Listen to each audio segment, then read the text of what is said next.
ये संस्कृत में विसर्ग कहते हैं इनको, विसर्ग, है ना, अह। तो इसके बाद आता है हमारा अनुस्वार हो गया, अनुनासिक हो गया, अयोगवा हो गया, वर्णमाला हो गई, ये हम आपको पढ़ा चुके हैं।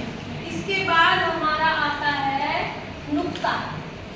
नुक्ता भी हिंदी में 9वीं कक्षा का विषय है और मोस्टली आप लोग उसको इग्नोर कर देते हो, ध्यान ही नहीं देते। इसलिए मैंने यहाँ अनुस्वार, अनुनासिक और अयोगवा लिखा है, क्योंकि अधिकतर बच्चों को मैं देखती हूँ कि वो अंक की बिंदी को कुछ समझते ही नहीं है और उसको लिखते नहीं है। बेटा इसका बहुत महत्व होता है। अगर हम अंक की बिंदी नहीं लगाएंगे, अनुस्वार यूज नहीं करेंगे तो अर्थ का अनर्थ हो जाएगा, शब्द गलत हो जाएगा। तो इसको बहुत अच्छे से प्रयोग करना है और इसके प्रयोग करने का भी आपकी जो ये खड़ी पाई है, खड़ी पाई बिल्कुल इसके जस्ट ऊपर होना चाहिए। ये अंक की बिंदी अनुस्वार, ऐसे ही अनुनासिक बिल्कुल खड़ी पाई के ऊपर होना चाहिए और इनका अपना महत्व होता है, इनको आपको यूज करना है। जब नाक से आवाज आए तो अंक की बिंदी लगती है, जब नाक और मुंह दोनों से आवाज आए तो अनुनासिक चंद्र बिंदी लगती है। इसको ज्यादातर बच्चे नहीं लगाते हैं, लेकिन इसका बहुत महत्व है और इसको सीखो और इसको शब्दों पर प्रयोग करो। उसके बाद आता है हमारा नुक्ता। अब जब ये नुक्ता भी बिंदी की तरह होता है, ये देखो, और ये लगता है शब्द के नीचे। अनुस्वार लगता है शब्द वर्ण के या शब्द के ऊपर और नुक्ता लगता है वर्ण के नीचे। जो नुक्ता है ये उर्दू की ध्वनि है, आवाज है। ये जो अनुस्वार है ये भी ध्वनि है, नाक से निकलने वाली।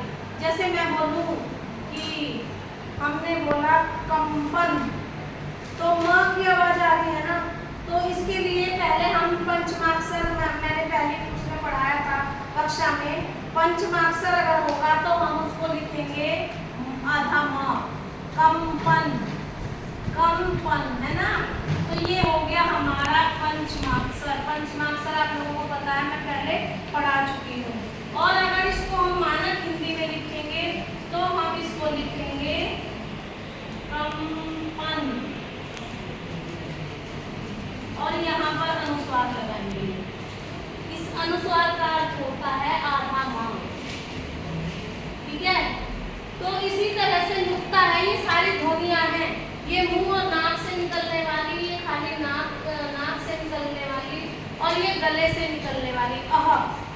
और ये जो नुक्ता है ये भी ध्वनि है, ये हिंदी की ध्वनि है और ये उर्दू की ध्वनि है। कैसे है ध्वनि? जैसे हमने शब्द लिखा गजल, तो बहुत सारे बच्चे इसको बोलते हैं गजल। मेरी ध्वनि को समझना, आवाज को समझना, तब नुक्ता समझ में आएगा। गजल,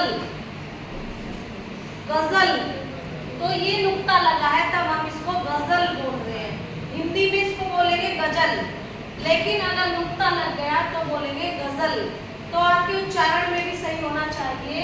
अगर नुक्ता लगा है, ज्यादातर नुक्ता ज, क, फ और ख पे लगता है। गिने चुने वर्ण हैं जिन पे नुक्ता लगता है, गिने चुने ही वर्ण हैं जिन पे नुक्ता लगता है। तो कब्र, खत, जहाज, जहाज, फकीर, खानदान, खानदान ही बोलेंगे खानदान। तो ये नुक्ते की ध्वनि आ रही है, इसलिए ये नीचे लगता है, नीचे। हिंदी की जो वो है अनुस्वार वो ऊपर लगते हैं और नुक्ता वर्ण के नीचे लगता है। तो मुझे आशा है आपको ये नुक्ता समझ में आ गया हो। ये ध्वनि है और ये मुंह से पहचानी जाती है। यहाँ भी हम मुंह से पहचानते हैं कंपन, है ना, कंपन। और ऐसे ही यहाँ हम पहचान रहे हैं इसे आवाज से